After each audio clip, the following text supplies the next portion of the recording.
नमस्कार,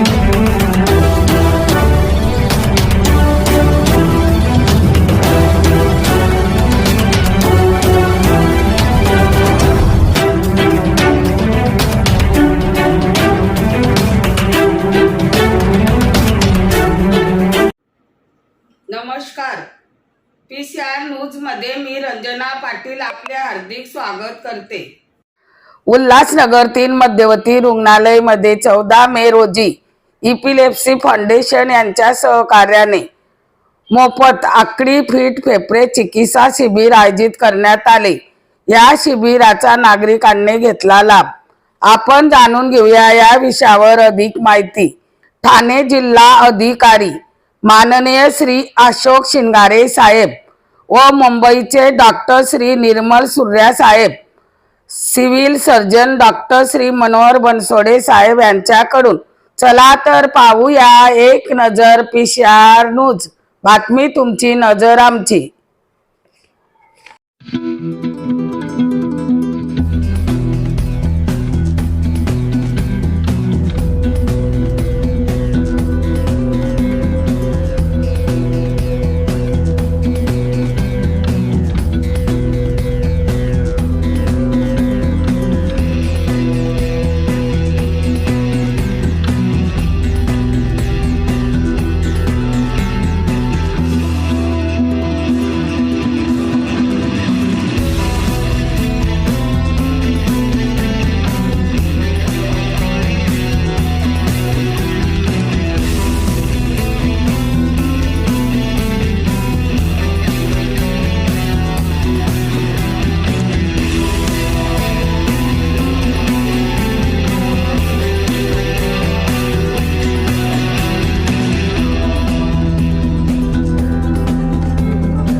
आज मध्यवर्ती रुग्णालयामध्ये डॉक्टर निर्मल सूर्या साहेबांच्या नेतृत्वाखाली इपिलेप्सीचा आरोग्य शिबिर आयोजित केलं होतं। आपल्याला सर्वांनाच कल्पना आहे इपिलेप्सी या आजाराची तीव्रता, भीषणता, दाहकता आणि त्याच्या कुटुंबावर होणारे परिणाम जे आपल्या सर्वांना जाणीव आहे। आणि या परिसरामध्ये डॉक्टरांनी निर्मल सूर्या साहेबांनी त्यांच्या संपूर्ण टीमसह 30-40 जणांची टीम आहे, त्यांच्यासहित त्यांनी उल्हासनगरच्या मध्यवर्ती रुग्णालयामध्ये आज शिबिरासाठी वेळ दिली आणि या सगळ्या पेशंटना उपचार करत आहे। आज साधारणपणे 125च्या आसपास पेशंट्सवर उपचार काहींचे झालेत, काहींचे शिल्लक आहेत आणि त्यातल्या काही प्रकरणाची भीषणता त्यांनी माझ्या निदर्शनास आणून दिली। खरंच या गंभीर समस्येकडे समाजानं आणखी एका वेगळ्या तीव्रतेनं बघण्याची गरज निर्माण झालेली आहे। या आजाराच्या संदर्भात घ्यायची काळजी, त्याच्या संदर्भातले उपचार आणि त्याची वारंवार पुनर्तपासणी किंवा ज्याला रेफरल किंवा फॉलोअप ज्याला म्हणतो, याच्या आवश्यकतेच्या संदर्भातही डॉक्टर साहेबांनी आज सगळ्या पेशंटच्या सोबत माझ्याशी चर्चा केली। या परिसरामध्ये असा कॅम्प यापूर्वी काही ठिकाणी आयोजित केला गेला होता, परंतु आजचा कॅम्प शॉर्ट नोटीसवरही आमचे डॉक्टर बनसोडे आहेत त्यांनी अत्यंत यशस्वीपणे आयोजित केलेला आहे।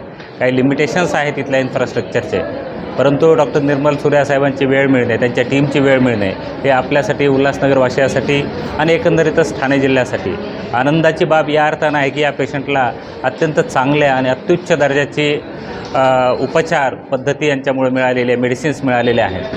त्यांनी एका पेशंटच्या संदर्भामध्ये मला सांगितलं की त्यांना दिले जाणाऱ्या उपचारामध्ये खरंच खूप आमूलाग्र बदल करण्याची गरज होती आणि ते उपचार कंटिन्यू राहिले असते तर त्याचे घातक परिणाम त्या रुग्णाला भोगावे लागले असते.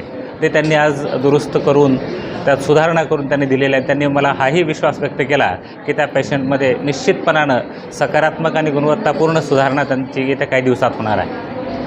मला एका गोष्टीचं आश्चर्य नवल वाटलं ते या गोष्टीचं, या परिसरात डॉक्टर साहेबांच्या सोबत जे टीम काम करते आहे ते टीम एक आपलं शासकीय काम आहे किंवा काम आहे असं म्हणून करत नाही.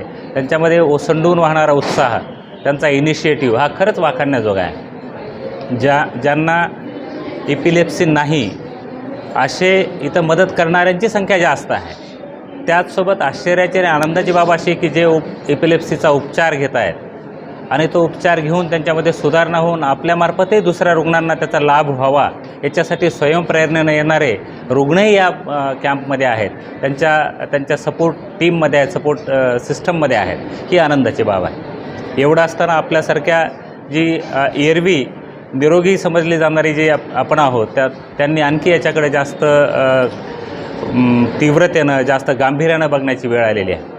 जिल्ह्यातली एपिलेप्सी पूर्णपणानं आपण नाहीशी करण्याच्या अनुषंगानं किंवा त्याच्यावर योग्य ते उपचार करून त्यांच्या रुग्णामध्ये सुधारणा करण्याच्या अनुषंगानं जिल्हा प्रशासन, आमची जिल्ह्याची हेल्थ यंत्रणा, NHM, डॉक्टर निर्मल सूर्या साहेब, महाराष्ट्र शासन, आपले मुख्यमंत्री आणि उपमुख्यमंत्री महोदय आणि आरोग्यमंत्री महोदय यांचं खरंच आपण आभार व्यक्त करूयात आणि असे कार्यक्रम आपण आपल्या जिल्ह्यामध्ये वेगवेगळ्या ठिकाणी घेण्याचा प्रयत्न करूया. धन्यवाद. किस तरह से यहाँ पे कैंप लगाया? देखिए, आज हमारा 101वां कैंप है. हमने अभी 2012 के बाद जो महाराष्ट्र शासन और national health mission government of Maharashtra, government of India के साथ एक पब्लिक प्राइवेट पार्टनरशिप में एपिलेप्सी के खिलाफ जो हमने एक मुहिम छोड़ी थी उसका आज 101वां कैंप है. और अभी तक हमने करीब 35,000 पेशेंट महाराष्ट्र में देखे हैं. महाराष्ट्र का ऐसा कोई जिला नहीं जहाँ पर एपिलेप्सी फाउंडेशन की टीम नहीं गई है, चाहे वो नंदुरबार से सिंधुदुर्ग हो या फिर गढ़चिरौली से जवार तक हो. तो हर ज़िले में हम गए हैं. कई ज़िलों में हम 5 से 10 बार गए हैं, कई ज़िलों में 2 या 3 बार गए हैं. और महाराष्ट्र में जो एपिलेप्सी जब हमने एक कैंप चालू किए थे, जो एक ट्रीटमेंट गैप था वो था 78%. आज हमने पिछले 12 सालों के काम से ये ट्रीटमेंट जो गैप है जो 78 से 28% पर लेके आए हैं, जो एक इंडिया के लिए मिसाल है. इंडिया के लिए ही नहीं, जो विश्व के डेवलपिंग कंट्रीज़ हैं, चाहे वो अफ्रीका हो या कोई भी हो, वहाँ के लिए मिसाल है कि एक सिस्टमेटिक अप्रोच के द्वारा अगर हम रूरल कैंप करें और मरीज़ों को जो मुफ्त में दवा दें और उनका प्रॉपर एक्सपर्ट के द्वारा इलाज करें तो ट्रीटमेंट गैप जो है दवाओं से कम किया जा सकता है. महाराष्ट्र सरकार ही एक ऐसी गवर्नमेंट है जहाँ पर एपिलेप्सी के खिलाफ एक प्रॉपर जो है प्रोजेक्ट चल रहा है. और ये प्रोजेक्ट में गवर्नमेंट ऑफ इंडिया हर साल हर कैंप के लिए 5,50,000 रुपये देती है, जिसमें 3,00,000 3.5 लाख रुपये जो है वो मेडिसिन के लिए है, 2.5 लाख आज के कैंप के लिए है और 1 लाख फॉलोअप मेडिसिन के लिए है.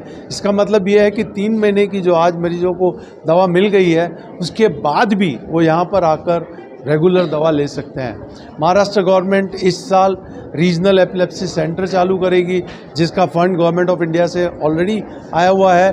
और हमने 9 सर्कल, जो महाराष्ट्र के 8 सर्कल है, हर सर्कल में एक रीजनल एपिलेप्सी सेंटर को एस्टैब्लिश करने के लिए बोला गया है, जिसमें वहाँ पर एक न्यूरोलॉजिस्ट वीकली रहेगा, एक EEG मशीन रहेगी और मरीज को राउंड द क्लॉक दवा मिलेगी. हमने एक इलेक्ट्रॉनिक द्वारा एक सपोर्ट सिस्टम बना दिया है, जिसमें मरीज के लिए एक ऐसा प्लेटफॉर्म क्रिएट किया है कि अगर मरीज आज उल्लासनगर में दिखाता है और 3 महीने बाद अगर वो रत्नागिरी भी जाता है तो उसका डेटा वहाँ पर लिंक मिलेगा और उनको हम रेगुलर फॉलोअप कर पाएंगे.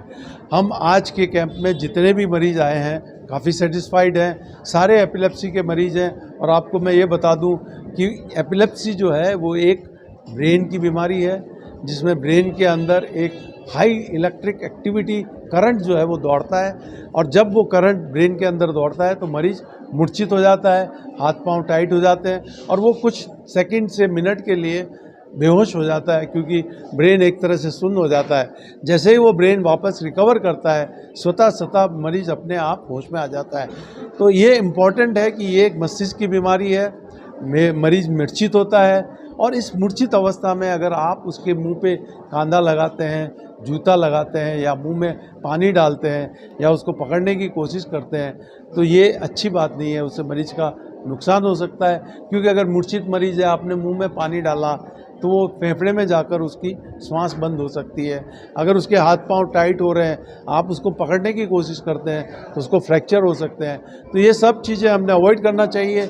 हम हर मरीज़ को एक डूज़ एंड डोंट का कार्ड देते हैं, वो जो 3 लैंग्वेज में है, ताकि उनको ये मालूम रहे, हिंदी, इंग्लिश, मराठी, ताकि उनको ये मालूम रहे कि अगर फिट आया तो क्या करना चाहिए, क्या नहीं करना चाहिए।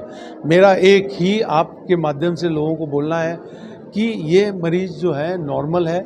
दुनिया में great, Alexander the Great, Julius Caesar, da Vinci, Tony Greig, Queen Victoria, ऐसे बड़े बड़े लोगों को मिर्गी की बीमारी थी।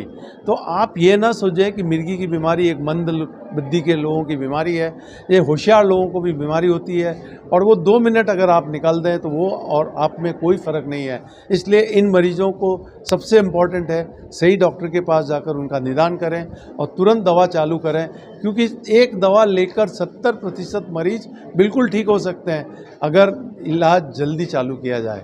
तो अंधविश्वास में ना पड़ें, जो डिफरेंट भ्रांतियाँ हैं उनके बारे में ना सोचें, जादू टोना बाबा के चक्कर में ना पड़ें, डॉक्टर के पास जाएं, निदान कराएं और बराबर इलाज समय पर लें, उससे बीमारी ठीक हो सकती है। Thank you very much. Sir ji, अगर किसी को हफ्ते पे फिट या मिर्गी का झटका आता है तो उसको क्या ट्रीटमेंट देनी चाहिए? तो मेरा वो कार्ड कहाँ पर है, एक सिंपल सा कार्ड बनाया मैंने, डूज एंड डोंट। भीड़ ना करें, क्या करना है क्या नहीं करना है इस पे लिखा है। मैंने इतनी बड़ी स्टैंडीज भी बनाई हुई है, क्या करना है। भीड़ नहीं करना है, मरीज़ को एक करवट में लेटा देना है, अगर उसके गले में टाइट है, बटन बंद है, खोल दें, और 2 मिनट उसको पकड़ने की कोशिश नहीं करें, और 2 मिनट में मरीज़ अपने आप होश में आ जाएगा। जब वो होश में आए तब उसको पूछें कि भाई आपको कुछ तकलीफ़ है, पानी चाहिए, और अगर आपको डॉक्टर के पास लेके जाना है। लेकिन अगर उस मरीज़ को 5 मिनट के बाद दूसरा दौरा आ जाए, एक दौरा ख़त्म हुआ और उसके बाद वापस दूसरा दौरा आ जाए, तुरंत उसको हॉस्पिटल लेके जाएं, क्योंकि वो एक गंभीर स्थिति हो सकती है। क्योंकि बार बार दौरे अगर आते हैं तो मरीज़ बेहोश होकर ब्रेन को डैमेज हो सकता है। हमको हॉस्पिटल में जाके उसको इंजेक्शन देने की ज़रूरत है। थैंक